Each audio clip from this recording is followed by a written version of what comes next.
Hello and welcome to the first ever episode of Are You Experienced, a new podcast all about the business of experiences. I'm Joe Timpson, founder of Conveyor. We're a live experience analytics company, and I find myself building a company in part of the media entertainment industry that I have very little experience of. To remedy that as quickly as possible, I'm on a mission to speak to key people from all over the experience economy and learn as much as I can as quickly as I can. Now, I'm incredibly lucky to be kicking things off by speaking today with Heather McGill. Heather has truly done it all in experiences, from major music tours to Olympics and World Cups to IP-led immersive entertainment, and the stories and advice she shares are applicable to anyone creating experiences today. I hope you enjoy it as much as I did, so on with the show. Hello, Heather. Thank you, first of all, for being the inaugural guest on this new podcast. I mean, the premise of this is that, you know, I want to get very quickly as much exposure to all different parts of the experience economy as I can. And looking at you through your CV and your LinkedIn, I think I may as well just start and finish here, because you've done it all, you know, from major music tours to mega events, which we're going to go into in a lot more detail, to kind of more recently immersive entertainment and location-based entertainment. So let's start with just, if you can just walk us through your career so far, and particularly sort of highlight any major milestones that have kind of shaped the way that you think about experiences and the business of experiences.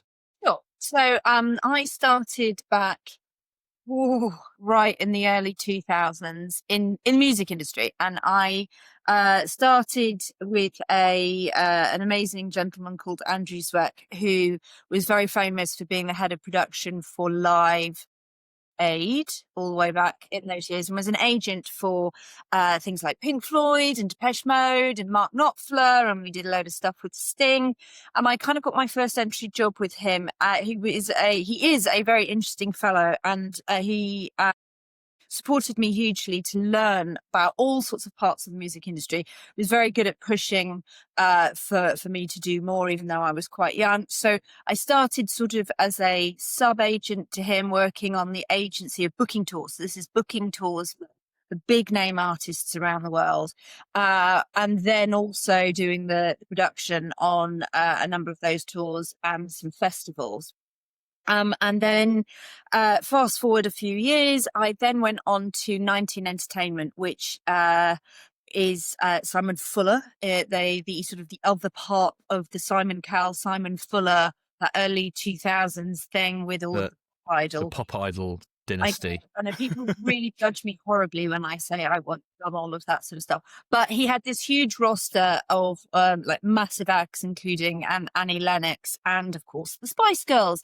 And I became the head of Live. I think that's sort of the title that I had, and produced and worked on all of the tours within that management team. So I produced the Spice Girls World Tour, and I produced all of the Pop Idol, American Idol tours, so all the tours globally. So I think at one point we might have done Iraq Idol, and some really, really random things. And then and that was an amazing period of my life. I think that was, it was an amazing company full of young people, just sort of making it up as we went along, but also we were really, and it was full of really smart people. So it was a brilliant place, vibrant and full of energy.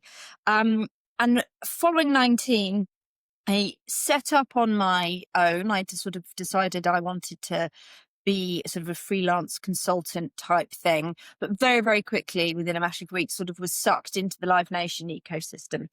Right. And I was working in the special events division, which was looking at large scale projects, music, all sorts of weird stuff that you couldn't really pigeonhole with the rest of the teams in Live Nation. So we worked with the royal family and various other things, and bonkers and fabulous and massive and all the rest of it. And through that, I met who was to become the director of marketing and communications, marketing mostly, for London 2012. And he asked me to come and do a 3-week contract at the Olympic Games. He said, I think we might have some problems. I don't really know how to do with this. I think you might have a clue. Could you come in, just do a quick contract? I can get you in for 3 weeks." And I was there for 3.5 years and became the, the head of what's called spectator experience, which is essentially customer experience for the Olympic Games in London. And my remit was really massive. It was designing the customer experience for anybody with a ticket. So that was 11 million people coming to the Olympics. And then I took on the remit of planning the experience for anybody without a ticket, mostly looking at sports, so things like marathons. And that was another 5 million. So what we're now at sort of 6 million. And it covered everything from operations to communications to designing. We did bonkers things like designing the toilet experience through to the communication planning. And then I took in the entertainment remit, not the ceremonies. I always say that very clearly. The ceremonies team were absolutely amazing, but we took on board all of the entertainment for every single venue in the Olympic Park throughout the Olympics and Paralympics. We took on that. And then I did the Spectaculars program, which is basically sticking giant rings on buildings like London Bridge and various random stuff. I mean, random. I had one remits where if there was a project and people didn't quite know what to do with it, they kind of threw it over to my team. Because as you will discover I think in your podcast and talking to people, this is an industry just full of people with a can-do attitude who often haven't done it before, because this industry is constantly moving and it's constantly changing. So we're all constantly doing things for the first time. So when I started at London 2012, I just hired brilliant people from this end of the industry, not because any of us had any experience in Olympic Games or Paralympic Games, but we just had experience in vast crowds, entertainment, and getting stuff done with a deadline. The deadline being the thing. Yes. Yeah, that was slightly immovable. One immovable thing, the gates were going to open. Yeah. Following London 2012, I was really lucky in we call it the golden window after the Olympic Games. There's this period of time where you can almost do no wrong and you can almost do what you want, because people want a bit of that kind of shiny, as long as the Games has gone well. Which London very much did, obviously. I set up a consultancy doing more mega event planning for global big events with customer experience, keeping that entertainment piece still kind of close, but lots of the sort of infrastructure and nitty-gritty of mega events. Worked on every Olympic and Paralympic summer and winter games since, which has been a total joy. Working with the organising committees, working on things like World Expos, and then was really lucky to reconnect with one of my old colleagues from Live Nation and London 2012 to create the business that we're currently in, which is Unify Experiences. And in 2020, we decided to sort of take a bit more of a foot into the immersive entertainment world. This is working with big IP holders. In the case of our first project was the wonderful team at Warner Brothers Discovery, devising and creating a Harry Potter outdoor immersive light trail, which has now gone on to sell, I think, around 2 million tickets, and it's been to really all of the continents now. You're getting there now.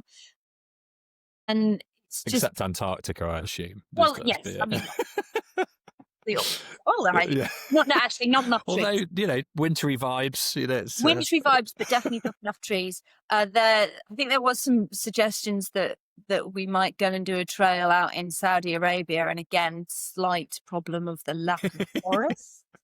But then I don't think anything's a problem for the Saudis. No, you can get a forest if you want one, I think. If you want one, you can.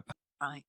So that's it. So it's been a bit of a kind of a wiggle through various industries, from sort of music, sport, mega events, and now very much in kind of IP-led, immersive entertainment type stuff. Brilliant. Thank you for that. It's really interesting. And I mean, what's particularly impressive, I think, and full disclosure for whoever is listening, that Heather is we're very excited to have Heather as one of the advisors in our business, and the experience that you bring from, you've done it all, but really at the pinnacle of all of those kind of those things. So you don't get more of a mega event than the Olympics. You don't get kind of bigger tours when they were touring than the Spice Girls. So I think, and obviously the success with Harry Potter Forbidden Forest, the consistency with which you've sort of applied your expertise, I think, is particularly impressive. So what I really want to dive into today is the mega event part, and really, well, in particular, that kind of trade-off, or if there are trade-offs between mega events and more kind of immersive, sort of smaller cohorts of people going around them. But starting with mega events, I find the numbers that you just went through completely bonkers.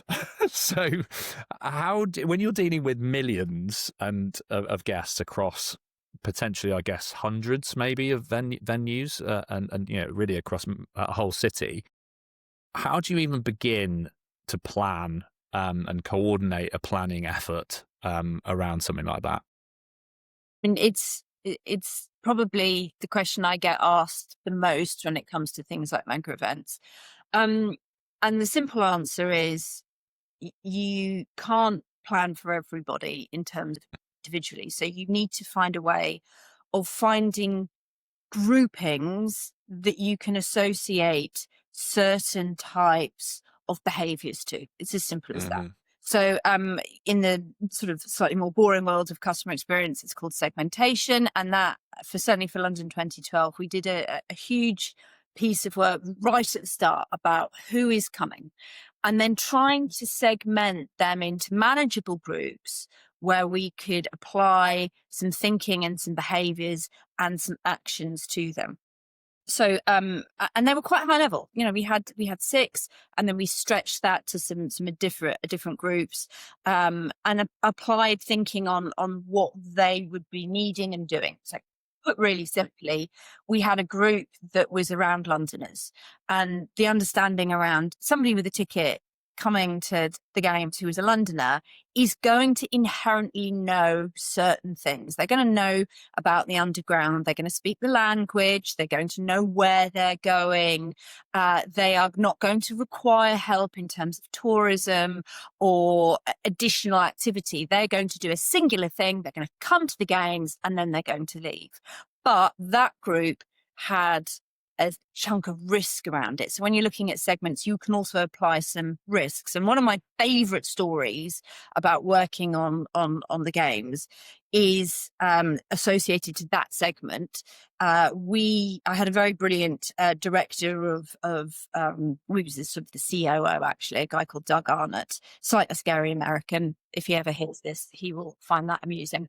And he called me, which he very rarely did, about sort of 6-8 weeks out from the games, which is when you are really not sleeping and everything is just going crazy. And he said, "Heather, I think we've got a problem. I think there's a problem. I don't quite know what it is, but I just suspect there is a problem." I was like, "Okay, you might need to be a little bit more specific there, Doug." And he talked about, "I'm worried about day 1, hour 1. And I said, "Oh, but look, don't worry about it, Doug. I've got some research budget. I'll go into some research really, really quickly." And we brought that several groups over one night of Londoners together into a research room. Interesting for you, because this is obviously your world. And I was supremely confident that Doug was wrong, because we had done 2.5 years of communication and planning to get to the point just outside of games. And I sat in one of those research rooms, behind the two-way glass, eating crisps and feeling like I was not going to hear anything new. And the researcher asked this group of Londoners, "Have you received all of your communications for your tickets?" And they're like, "Yeah." And "Have you read all the communications for your tickets?" Yeah. Read everything back to front, understand everything. Yeah, totally get what we're going to do. And then the researcher asked the question, "And are you going to do what they've asked you to do?" To which every single one of them said, "No, we're London. we're Londoners. You've told us on the communication we've got to turn up like 2.5 hours before our spot. We're not doing that. We're Londoners. We know how to get out. And you told me I've got to take the central line. I'm not taking the central line. Why would I take the central line? I'm going to take the Jubilee line like this. And within a matter of minutes, my entire world crumbled. I was like, this is brilliant. This is a really long answer, Joe, for your question. No, this is great. This is great. Well, look, but you're talking about one of the reason I'm letting you talk is because, as you say, that you're highlighting how important research is in these processes, right? Because I mean, there's what you're describing there is a serious problem in marketing. This idea of you're not the customer. There's a cognitive bias, which is called the curse of knowledge, which is around as soon as you start working on something, and the more immersed in it you get, it becomes totally impossible to put yourself in the shoes of the people who are going to be kind of doing the do. So it's really interesting that I mean that's slightly different because they're basically just that all of the comms have landed. They're just willfully disregarding them, willfully ignoring them. To which we then had, well, what the hell do we do? And we pulled. It was the only time. The one and only time that we pulled the text message ripcord, which was the emergency communication, the crisis communication ripcord. It's the only time. It was mostly there for there's been a terrorism attack or something, and we sent the world's most aggressive message and email to everybody with the ticket. Basically we wrote it really carefully. The director of communications was kind of furious because she was like, we've spent all of this time writing these beautiful communications and now you're sending the world's most aggressive message. But it basically said, if you do not read this, you will miss your sport. And we tracked people opening their emails, and anybody who didn't open their email within 24 hours was sent a letter with a red stamp on the front of it. I mean, we went really hard on it. Anyway, back to the original question. And I think that answers a lot of it. It's find the groups, don't have too many groups, understand what their needs are and understand what the risks are. And how you go about planning for vast numbers of people. We took some advice from really brilliant people right at the start of the games. One of them was Sir Johnny Ives from Apple. And we asked him the question, what is your one piece of advice? If you're going to give us one piece of advice, what would it be? And his piece of advice was find the risks, find the problems, solve the risks. That's it. Just go. That's your number one. So we did. And when that first piece of work, which was running in parallel to working out who our customers were and what their needs are. And our first risk register just for customers for the games ran to over 7,000 line items. Wow. So that piece of work became the roadmap. So planning, one track was really planning out what people needed and wanted and designing that into literally every element of the operation. And at the other side was moving the risk out. And that moving the risk out was the thing that I guess I had the laser focus on throughout the 3.5 years that I was there. Is there a risk? What are my options for removing it? Yeah. Okay. Interesting. Really interesting. So obviously you've got this long list then, and I mean, what does Johnny Ive know? What's he ever achieved? But yeah, so nice little name drop of advice there. But you've got this long list of all of these problem areas, and presumably you have a budget. So how do you prioritize? How do budgets work, first of all, in something like this, something like a mega event like the Olympics? I'm sure it varies from event to event, but how do you prioritize and make sure that you're solving the right problems? Good question. So in the kind of big ecosystem of an organising committee for any Olympic Games, there will be budgets set right from the start, like big macro-sized budgets that are set in the bid documentation, and then that's sort of kind of where you start your journey with. And they are essentially put into functional areas or departmental groupings. And then there is a team of really quite angry financial accountant people that hold you to it throughout the entire period. And if you're really lucky and they're really worried about what you're up to, they give you a consultant from firms such as Deloitte who try and kind of hang on your shoulder and check what you're doing. And there is very formalised, well, there certainly was in London 2012, a very formalised process of looking at that budget and moving it up and down within your functional area with a bunch of committees. Now, that all sounds really super organised, but if we roll back to 2009, the spectator experience functional area had never happened before. It had never been at a single games. Nobody had ever had the ticket holder as a client group. That's mental. That's it's completely mental. at that point, no games ever had ever considered in. Come along if you want, but we don't really care. We'll sell you a ticket. We'll sell you a ticket, but we're not going to bother with you as a client group after that. And I'm being a little harsh, but it's true that the department didn't exist. So when I joined, my budget was a big fat zero. I mean, it was literally zero. So I had 3.5 years of scrapping around for money and putting business cases together and proving. So I either had to prove a saving or I had to prove an increase in revenue. And those were my only two ways of achieving any budget. And every time I proved a saving, I was like, well, that's mine now. That's my saving. And I would pull it in into our department. By the end of it, the permanent team was 45 and we had 250 volunteers during the games. So we became like a really big department. Yeah. And that was just through begging, stealing, borrowing, cajoling people, or basically just terrifying them. If you don't do this, this is going to be the outcome. And in the end, everybody kind of got to a space where they realized that often you can save money by being clever with your planning and entertainment. So entertainment, people always said to me, which was a hard thing to hear given my career, that it was fluffy. It was not necessary, and it wasn't something that was ever needed at an Olympic Games. To which my argument was, well, you can either spend thousands of pounds on volunteers and barriers and megaphones, and you can move a crowd around 185,000 people in the park at any one time. You can move them around like that, or you can let me move them around with entertainment. And we did. And there wasn't ever a single barrier in that park for crowd flow in the common domain, because the totality of the work everybody did was, we just wouldn't let that happen. So entertainment is a powerful force, and it has more power to it than just bringing people joy. It can physically move people.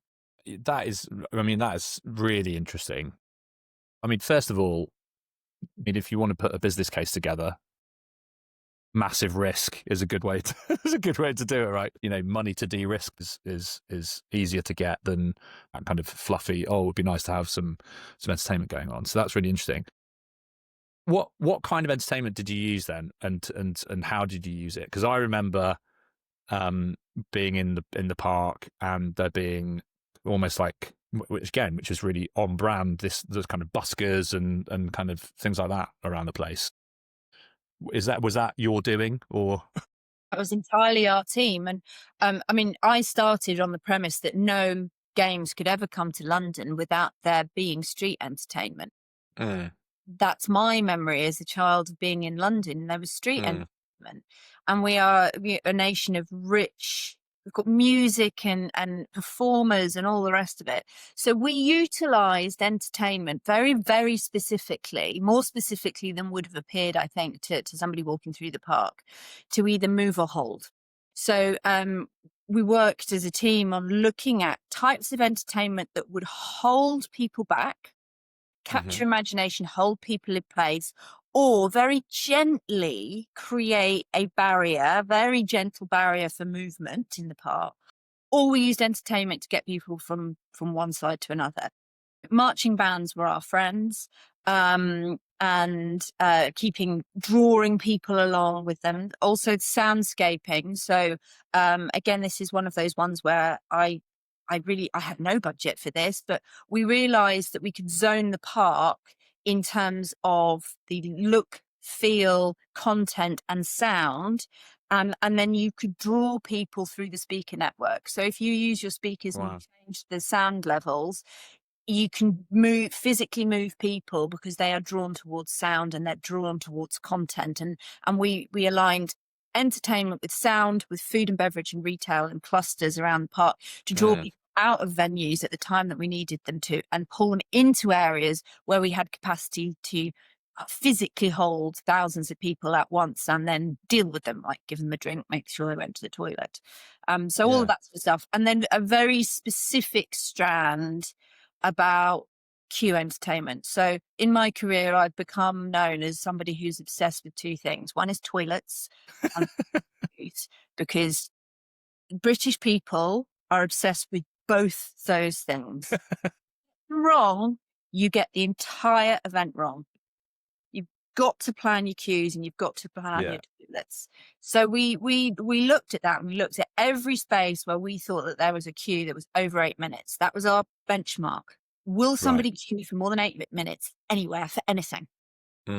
And if it was yes, they're going to queue for more than that, then the question came, how are we going to solve it? Now, can we move them from the queue? How do we stop them getting in that queue to start with? Can we change their direction of travel? And if they have to be in that queue and we can do nothing about it, what is their experience during that queue? And that was a big piece of planning, queue planning. Yeah. That, again, super interesting. So there's a couple of things there that you've mentioned. You've already said that throughout your career, it's been really smart people doing things that they don't know how to do, or they start off not knowing how to do.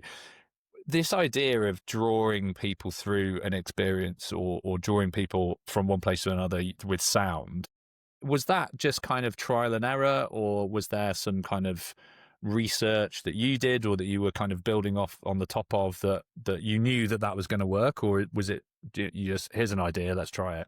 No, I think it came from a bunch of research. This is something that comes from the world of theme parks, zoning, and the movement of crowds, dynamic flow planning is a really big thing. It's a science. It's well known. We were extremely lucky at the start of this sort of strategic phase.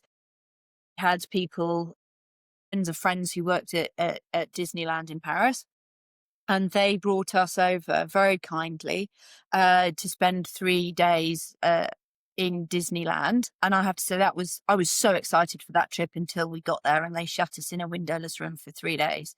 But it was the most fascinating 3 days of my life. They brought every director for every team in, and every hour we had a director come and talk at us. So, hearing the director of cleaning and waste just talk about how they approach guests and what their tenants are. And so all of that sort of stuff is out there. I think what we did was we just looked across the industry and we applied knowledge and research and understanding to this industry. Because I think back when London 2012 was happening, and the world has definitely changed, but it was still considered a sport event. It's not that anymore. And I think when people ask me about my career, I say I work in entertainment, and I've always worked in entertainment. For me, it doesn't matter if there's Usain Bolt winning the 100 meters. That to me is entertainment. And that is what we're doing. You're selling a ticket to entertain people. So it doesn't really matter if I'm looking to examples of great work from the theme park industry or the music industry or the, theatre industry, whatever. This is about entertainment. This is about selling a ticket to somebody. And it's always been about this, selling a ticket to somebody and giving them that optimum experience through all of the content and the operations. And that for me was always key. So yeah, we stole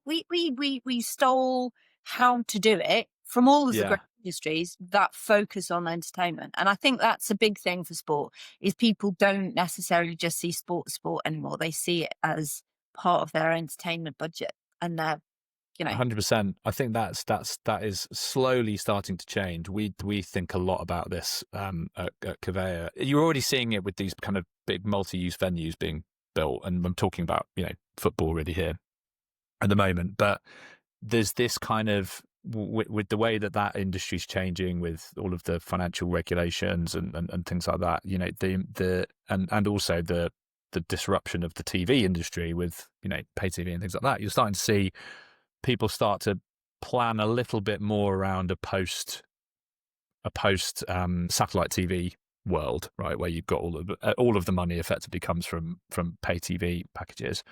And so the stadium experience and the match day experience is becoming more and more important. And it's for the first time, really, since the 90s when the Premier League started, you've got people thinking about, okay, actually, we probably should pay attention to whether the people in the ground are having a good time, and whether we can use that to sort of build fandom, deepen fandom, and take all of those cues from things like Disneyland and these places that have been doing that really, really well for years and years. So yeah, we're thinking about that a lot, and it's interesting to hear you say that, because I think sport in particular are, I don't want to say laggards, but they just haven't had to think about the fan experience for so long, I because think that very much more so now, because we are all fighting now for the same pound in the pocket. Mm, In the work that we do a lot of now, we're constantly thinking about what's the alternative for somebody and value for money. mm, Um, for me, there's always a sort of a mathematical equation for time spent, money spent, and then because I'm a mum of two boys, so that's an equation that's in my head, even though I'm not mm, really thinking it through. It's like, well, I've just spent a crazy amount of money on some tickets to take my kids to the theatre at Christmas, but I'm thinking about the time spent for that overall end-to-end experience versus, what else would I be getting? Well, I could take mm, cinema, it's going to be cheaper, but it's less, and I'm going to get less mm, back for my buck. And I think that that's the sport industry are there. And this is the cutthroat bit. None of us are necessarily doing this out of the goodness of our hearts. I mean, the reason I do my job is because I love seeing joy. I love seeing people in the moment. mm, Actually, the nuts and bolts of it is I'm there to make money. I'm there to, mm, and if I can, I mean, research clearly tells us if you have the thing it always tells us, the better the experience, the higher the satisfaction levels are, the higher the spend. And yeah, there is always a really interesting line about dwell. So how long you spend in an experience, your satisfaction levels, and the amount of money that we can pull out of your pocket when we hit that sweet spot that you're having. mm, And you just do it. And I'm, as a mum, my wallet opens up and the money just spills out when I'm happy and the kids are happy and we've had a great time, and we are buying crap that we don't need, but we're yeah, buying memories, and we're buying food, and we're buying additional drink, and we're staying longer. So that was a lot of the argument at London 2012 was I can get people to spend more money. I can get them to mm. more To cash. want to spend more money, right? So Yes. that's the thing. Yeah.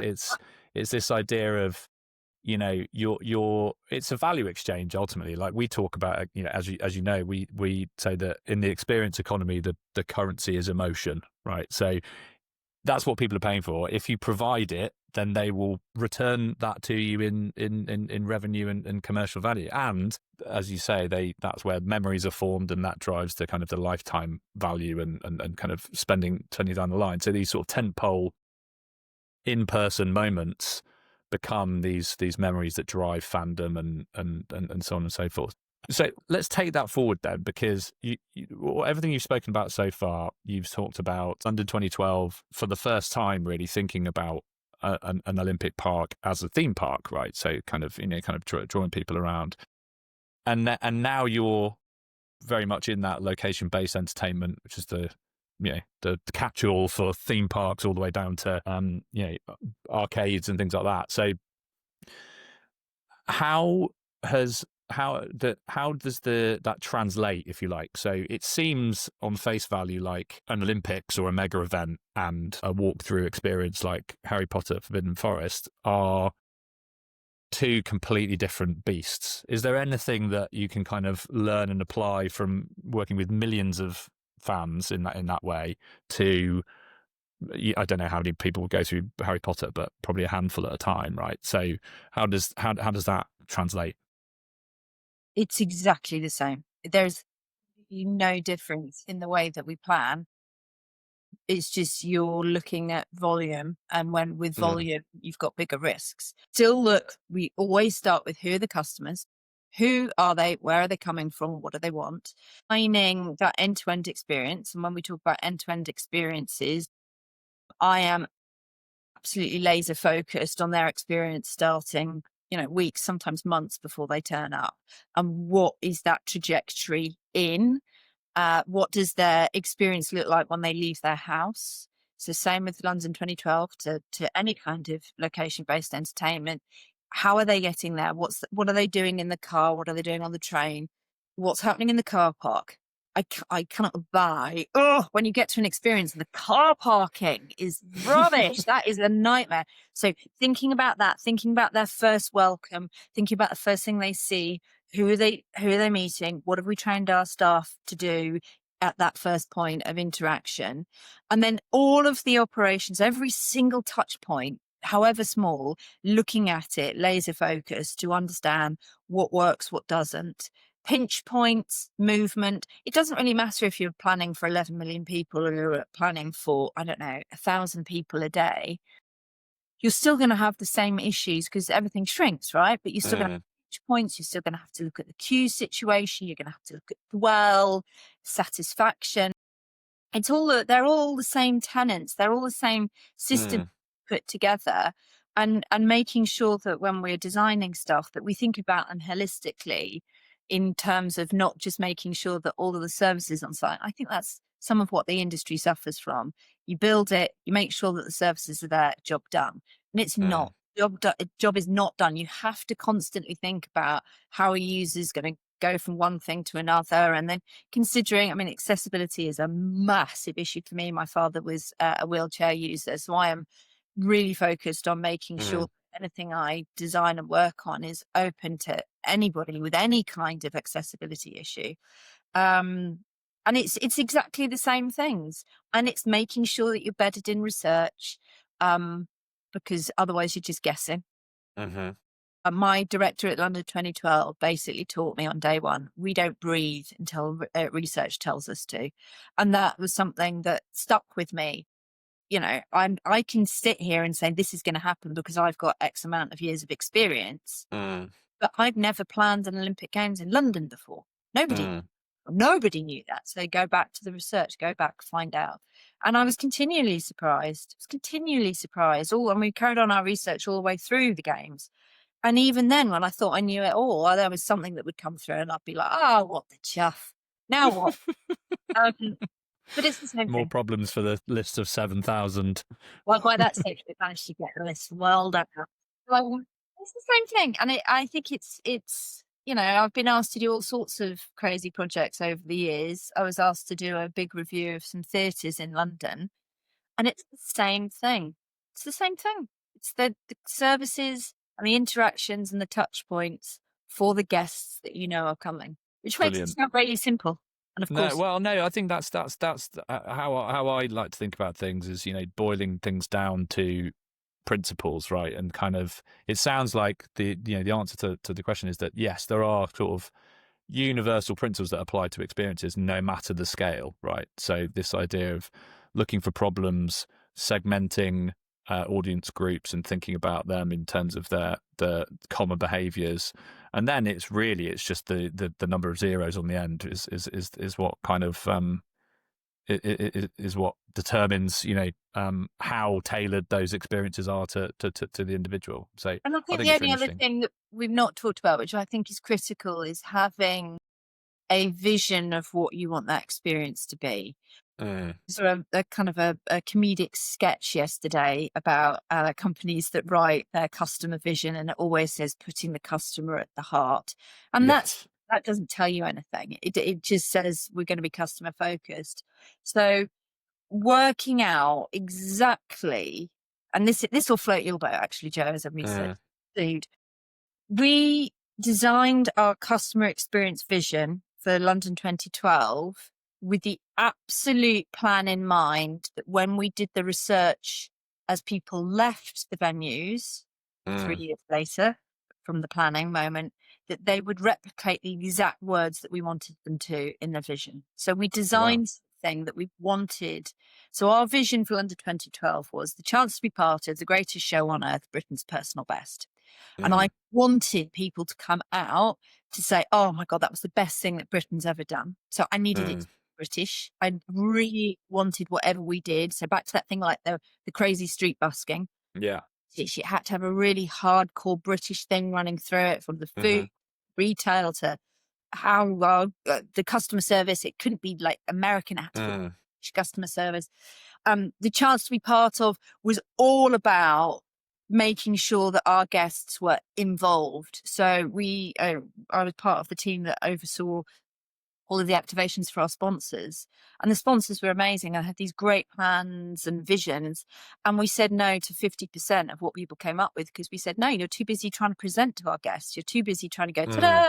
It's said, you come back to us when you've designed a sponsor experience in our park that involves people, that has Yeah. people chance to be part of it. And this thing about personal best became like a central thing for us. We wanted people to come away and said they'd have their best time, but we wanted every single staff member to come to work knowing that they had to do better than the day before. They had to keep pushing that customer service. They had to keep thinking about improving their job and the outcomes of their job every single day. And that was something that was embedded from the volunteers all the way through to the staff on the London Underground, who nothing to do with me essentially in terms of control, but we had their training and HR protocol completely redone for the games, so they had mindset. It's fascinating, and it did. It is fascinating. And I saw It this. sounds a world away from the TV show 2012 that was. It wasn't. It It wasn't. was I'm here moments of right. which many I cannot say on this podcast. Okay, fine. Well, There are a lot of quite close to the bone examples from the TV show that actually, and that's because we were all making it up. We were all. Yeah. I don't care how qualified you are on that job. Nobody had ever done an Olympics in London before, so we were all making it up. Yeah, brilliant. And so thinking about going back to your incredibly varied career that you've had over the time that you've had it, how do you think, we talk a lot again at Conveyor about rising expectations of guests and fans, or depending on what you call them, depending on what part of the industry you're in. Do you think that guests' expectations have changed or over that period, and how do you think they've changed? I mean, they've changed exponentially. We as British ticket goers to anything had very low expectations on what to expect in a venue-based experience. Back in the 2000s, very, very low expectations. Our expectation was around the content, be that football match you went to, or you went to the theatre and you watched a great show. It was about, our expectations were based in the content. Our expectations now are about the end-to-end, that thing I was discussing. They are looking for a connected journey. They are looking for services to be on point and world class, especially if you're doing a world class IP. If you're doing something like Harry Potter, you cannot drop the ball on a car park experience, because you're still reflective of the Harry Potter brand. So, and people that expectation. I think the digitization of our lives has changed people's expectations, and I think that that's for the better and the worst. I think the biggest challenges we have as an industry is that we now live our entire lives through the little black box that we carry in our back pocket, and that's really dangerous for people to have collective moments of entertainment and joy. We have to drag people out of their phones. At the same time, we have to acknowledge that the power of the phone and the power of the phone to capture the emotion and the memory in that moment in time, critical to the guest. More time than I want to planning and designing the moment you capture the memory on your phone. What a depressing. It's critical, right? Because that's actually what the guests want. We're a lot more fussy now. I think what would have scored a 5 out of 5 for satisfaction a few years ago will now be marked down by a guest because an element, a touch point in their journey wasn't good enough, because we overshare now in terms of social media, our reviews, and everybody has a voice now. Everybody has a voice. Everybody is as important as the broadcaster. And that was, funnily enough, the reason that that my department came about at London 2012. Before London 2012, there wasn't social media. TikTok did not exist. I mean, Twitter didn't exist. Mm. Platforms did not exist before the ones in 2012. Isn't that mad? Twitter I know. started to come in just as we were sort of finishing. And before then, every other games in the history had been, the success of it was delivered by book media. And that's why they had a client planning for them. And people finally woke up before our games to the fact that the voice had shifted, and the voice now within the guest, and broadcasters and media were looking for their stories from the guest, not just from somebody sitting in a stadium watching great sport. So I think our guests have an expectation now that their voice will be heard. It's really hard because you've now listened to all of those individual guests, and you've got to understand where you're seeing collective issues and problems and addressing them. Absolutely. And I think, you've mentioned a couple of times there working with big IPs and brands, and the Olympics even is obviously a massive global IP, and there's this sort of a brand safety thing there. So I think it's really interesting, this sort of tension between what you said, which is you need to make money, you need to make commercial revenue, ticket sales, and food and bev and merch. But on the IP owner's side, this is about making sure that they're growing their brand, growing fandom, and doing that in a way that is authentic and doesn't set everyone's rip-off radars tweeting. How do you think about that when you're dealing with these IPs? Obviously, Harry Potter being a particularly rich and militant fandom. I mean, the Harry Potter one's an interesting one because it's working with Warner Brothers Discovery, and I've never worked with a client team, IP holder, which is so supportive and guiding as they have been and they were. They were very clear from the start about the safety rails around that product. And continue to be, and rightly so. But they were supportive in all of the discussions. I mean, we brought all sorts of crazy ass ideas to them about things to do, and they were receptive to all of them, but then with a set of guardrails. I think if I was starting, and I mean, we're in the throes of this very thing at the moment with new IP holders, is to understand at the start of the process what those guardrails are, what they're trying to strategically achieve with their IP. Even some of the heritage IPs, things that we grew up with, and I'm really old. So, but we're starting to see some of those heritage IPs come back. So, why are they doing that? What is their strategic direction, and how can we, as people who are bringing a piece of entertainment, how can we support that overall strategic direction? The do's and the don'ts, and building a really good client relationship with them, so you can take issues to them and say, "This is happening. This is the way that we want to deal with it." I loved the Warner Brothers team. They wanted to know everything in our first season. They wanted to know, even if, somebody had got sick, if somebody had fallen over or hurt themselves. And I was like, God, we've got thousands, we've got tens of thousands of people going through this thing. You want me to tell you if somebody's fallen over in a forest? And they're like, yes, because it goes on social media. We need to know. I loved that attention to detail. Not all IP holders are that focused. Yeah, it's really interesting. Again, something that we're sort of thinking and trying to get our heads around a lot. That's going to be a consistent theme, I think, as I talk to people, is how do you manage those sometimes quite different incentives and kind of outcome desired. And, we've got our theory on it, which is, as we said, keeping that North Star as being the emotional experience that people are having. This has been fantastic. I'm going to ask two more questions, which I'm going to plan to ask to everybody for a bit of consistency. The first, Right. Okay. Here we go. Don't force. This is it. These are the important ones. One is incredibly self-serving. The other is hopefully going to deliver some value to people. So the first one, my hope is that, you know, this being a podcast about the business and the industry of experiences, my hope is that people who are just starting out or hoping to get into this industry will be listening to this. So what piece of advice would you give from your rich and varied experience to somebody who's either just starting out or trying to get into this industry? You'd be crass and say become a lighting designer, because honestly, the lighting designers all drive nice cars. I'm just going to put that out there. Yeah, I mean, I've seen some of the schematics, so they're earning their money. And honestly, with my kids, when they're going to be like, "Oh, mummy, I'm thinking I'm going to become a doctor." No, you're going to become a lighting designer. There you go, job done. Nice, that's great advice.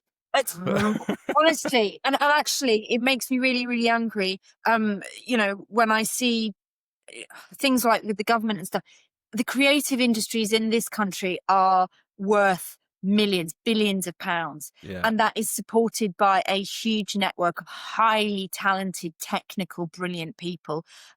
So, you know, general piece of advice, go and train in a technical aspect. So I know all sorts of people in this industry who have trained in a technical aspect of the business, and then their careers have taken a step to the left or right because they can, but they've got a technical grounding. So I would say for somebody really starting out, you know, even if you don't want to take a full-time university course on becoming a lighting designer, go and do a smaller course on something like CAD.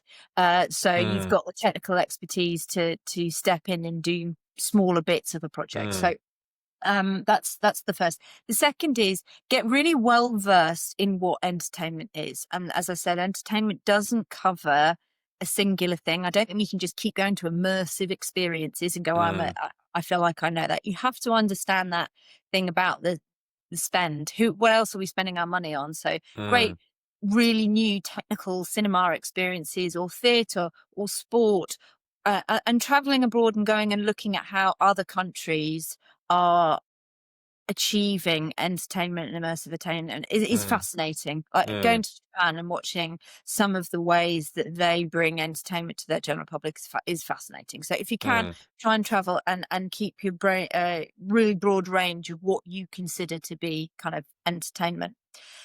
Work experience. Somebody asked me, a young person asked me very specifically, I want to get into this industry. I want to get into big kind of live mega events. What should I do? My first piece of advice is go and get a summer job on a bar with the catering at festivals. Done. Because the stuff that you will learn from just being and working at a festival, you know, picking up litter or pouring pints at a festival, that is the base knowledge of how it works. You'll start to see equipment, you'll see people, you'll see schedules, you'll start to see all of that stuff that creates the operations around big events. So assuming you can remember any of it afterwards. Yeah, well, don't do product, serve the product, don't do the product.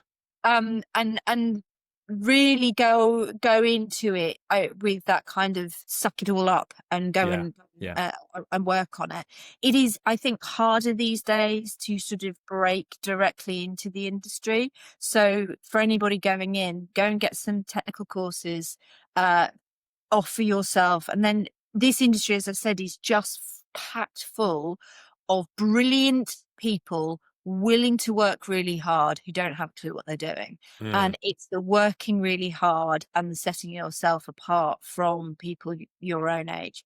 When I think about the kind of hours, and I am old, but 7 days a week was just normal when we were on tour. There's no such thing. You would overnight in a bus and you would get up at 6 a.m. and you would get back to bed at 1 a.m. and you slice of pizza on the bus, and that was standard. And it's that kind of working hard and can do, and yes, I will. No, I'll just do that. And that's basically, you know, I was super senior at London 2012. That was the attitude that me and my team brought to it. Oh, we'll do that. Nobody else doing that. We'll do that. Yeah. And that's what attitude. Yeah. Is that a nice round answer? It is. No, that's fantastic. I think just on that last piece, what I love about the live events industry in a world that is becoming increasingly impacted by AI and automation and things like that is that there are and always will be entry level jobs in events and experiences, right? So like you said there, working on bars or lumping stuff around as part of these kind of setup crews and things like that. That is, and even with what we do, we do kind of field work on the ground, and so that is perfect to offer sort of entry level work to people who want to grow into the industry. So I think the opportunity for young people in this industry is really second to none in terms of the ability to start really on the ground floor and go all the way to the top, because like you say, you get that those sort of battle scars and war stories early that allow you to navigate it. AI is going to affect our industry, and it's going to affect the creative aspects of it. But the thing that I love, and the thing that I love about the work that you guys are doing, is this is about that keyword, and it's about emotion. And yes, it absolutely able to get AI to create a lighting plot or a sound plot on a CAD, but it is going to take a human being to understand and look at that plot and say, actually, we need to move that light and change that fixture from here to here, because it will change the emotion of the person standing there. And AI will never be able to do that. AI will never be able to understand the emotional register of a human being. And that is what we are doing in this industry. No matter whether it's theatre or music or sport, it's about creating an emotional moment in time, which creates a memory. And AI can't do that. So it's like the perfect industry to be in, but we just have to keep ahead of some of the tech that's coming behind us, which makes me feel like a asshole. Okay, so final question. This is the self-serving one. Okay. Who else should I be talking to? Who should I speak to next, and what should I be asking them about? Okay, so I think it's back to that same thing that we've said, that the entertainment industry is really, really broad. So don't rule out talking to people in sport. I would be definitely wanting to talk to somebody from some of the really mega companies like a Live Nation, like an AEG, who look both at content and venues. So looking at the development of venues and how venues are being designed and changed to create emotional resonance for the products that go into them. So some really interesting companies there. And then I think talking to some of the companies a little bit like ours that are designing really interesting cutting edge immersive experiences. I mean, anything that's coming out of Japan is always of massive interest to me, because they are fascinating and creative. And also, Matt, perhaps talking to people who are very much at the artistic end. So art in terms of exhibitions, etc., because that is a fascinating part of the entertainment world, which is only going to grow. So fantastic. it's a number Great. of recommendations. You're going to be busy, Joe. I know. Yeah, I hope so. This has been fantastic. We've landed on almost exactly an hour of conversation. So this has been absolutely brilliant, as I knew it would be. Thank you very much, Heather. Thank you so much. Have a great day.